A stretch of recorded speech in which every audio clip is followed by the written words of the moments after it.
what your warning has been and why this is no surprise to you, I'm assuming, that Well, this happened. it's only going to get worse. So, I think it's somewhat ironic that yesterday, there was a Commerce subcommittee meeting on the legislation for data breaches and notifications. But I just think a company like Anthem and many other companies fail to spend enough money to upgrade, their systems, their security, their firewalls. So there are things that they could do to prevent this from happening. I don't know for sure yet, but we do know that the hackers were able to gain access to their servers. So, when was the last time that they upgraded anything in terms of their IT security? Who does this affect? We don't know if anyone in New Jersey was actually affected because Anthem, from what we're trying to find out, Anthem has not told us. They're not saying how many people are where. Exactly. But people in New Jersey could be affected because there are affiliate companies through Anthem that are also, now been exposed. And that's about 67 million people. The 37 million people that are directly enrolled with Anthem are for sure have been affected. What do you mean by affiliate companies? Affiliate companies, third-party vendors that work with Anthem, doctors, hospital networks, things like that. So, what do we need? First off, if you're concerned that you might have been affected by this breach, what should you do immediately? You should get a copy of a credit report. Take a look at it. Obviously, look for any red flags, accounts that don't belong to you, addresses, recently added addresses that you have never lived at. So one of the things that the identity thieves do is they try to establish a completely new identity, and they'll use a different name, a different address, but they're going to use your social security number. So look at the report, and then, unfortunately, in today's day and world, you really need to be involved in a credit monitoring program that also has the resolution services, because people always say, Paul, what if I get the alert that somebody just tried to open up a credit card or multiple cards, or they're leasing a car or buying a house? So the average person doesn't know what to do. So make sure you have some type of resolution service that goes along with the credit monitoring. And I say it's unfortunate because the free services that are out there are just inadequate. So people are going to wind up having to pay anywhere from $10 to $20 a month for that service. But it's the world we live in.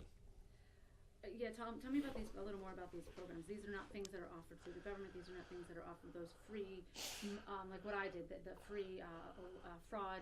The fraud alert, so if you know you've been affected, you might want to even go take it a step further and put a security freeze on your credit reports. And that means that no one, including you, would be able to gain access to your credit reports without first providing a PIN or a password. The fraud alert just says to creditors who are pulling your reports, go an extra step in terms of verifying that the person is who they say they are. How would a credit report help me?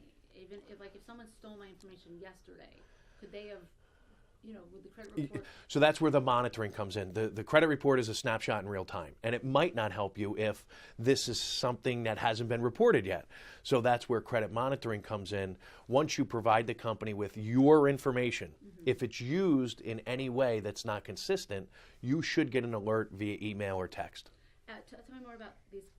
Who does these monitoring programs that you would have to, I guess, pay for? Well, the shameless plug would be Better Qualified, certainly provides free credit reports along with a monitoring service that really is, ours is only like $6.95 a month. So again, anywhere from $7-8. Some of the higher ones, like there's a LifeLock, most of the people know because they do so much marketing.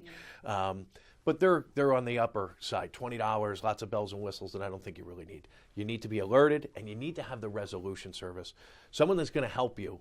If someone's opened up the reports, what do I do? Well, you need to file a police report, and you need to contact the creditors. And, the average person spends about 2 years trying to undo what the identity thieves have done.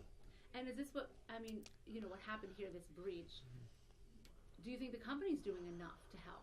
Do you think? No, I think one of the things that I try and champion, and the things that we talk about, are all of the companies thus far, in my opinion, have fallen short in notifying the clients, customers on time, and then don't just provide a one bureau credit report. There's 3 bureaus, and so for that very reason, they need a 3 bureau credit monitoring solution and service. And how about letting them know they stole your email, Marcy? So be on the lookout for phishing emails that look like they're going to come from Anthem. And we know from Target and Neiman Marcus and Chase that the identity thieves emailed their clients, and people gave even more of their personal information because they weren't made aware that these phishing emails are going to come. They have your phone number. So be on the lookout for phone calls. How you doing? This is Paul Oster from Anthem. Listen, we're just checking on our customers to make sure you're okay. Can you please verify with us your social security number, bank account information? It goes on. And people are in panic mode. Maybe they're rushing to work. They got a kid crying. And all of a sudden they give this information. And then it really becomes a bad situation.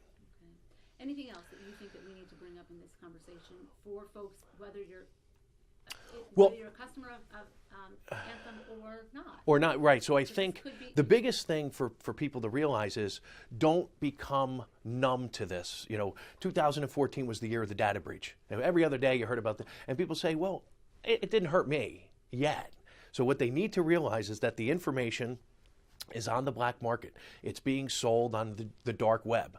So it's only a matter of time before somebody buys it and uses it. And just because it hasn't happened yet, take the steps, be proactive in protecting yourself, because obviously the government can't do it, these companies can't do it, retailers can't do it. We lock our front doors, we lock our cars, we lock our phones, but we fail to lock our identities down. So take a couple of simple steps to protect yourself, and one of them being get involved in a credit monitoring program.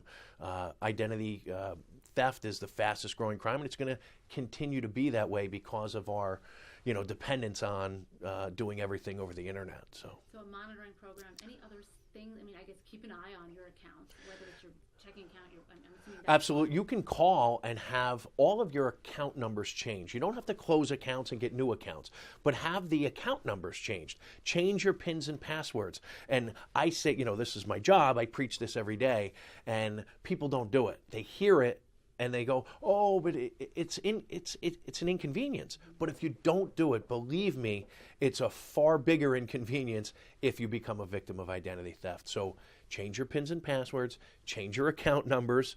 You don't have to get new accounts, but certainly change them. And then obviously you're going to have to change, you're going to have to alert the creditors. Maybe you have auto draft and auto pay and all that stuff. But if it takes you an hour, you're done. If you're a victim of identity theft, like I said before, it could take you years, and it can be financially, devastating along the way. And when you say change your account numbers, you have bank account, checking account, savings account, that's... Absolutely. Bank accounts, checking accounts, credit cards, all of those banks and creditors will issue you new account numbers. Mm-hmm. And here's the thing, it's kind of related to it, but everyone has debit cards now. But when you go to the store, the default is for you to use it as a debit card because the retailer pays less money to process that transaction. Ask to use it as a credit card. So when you swipe your debit card now, it says, what's your PIN? No, cancel it out and say, I want to use it as a credit card, because you're afforded some more protections as opposed to a debit card that's linked directly to your checking and savings. So if they get that information, now they can backtrack into your checking account and savings account.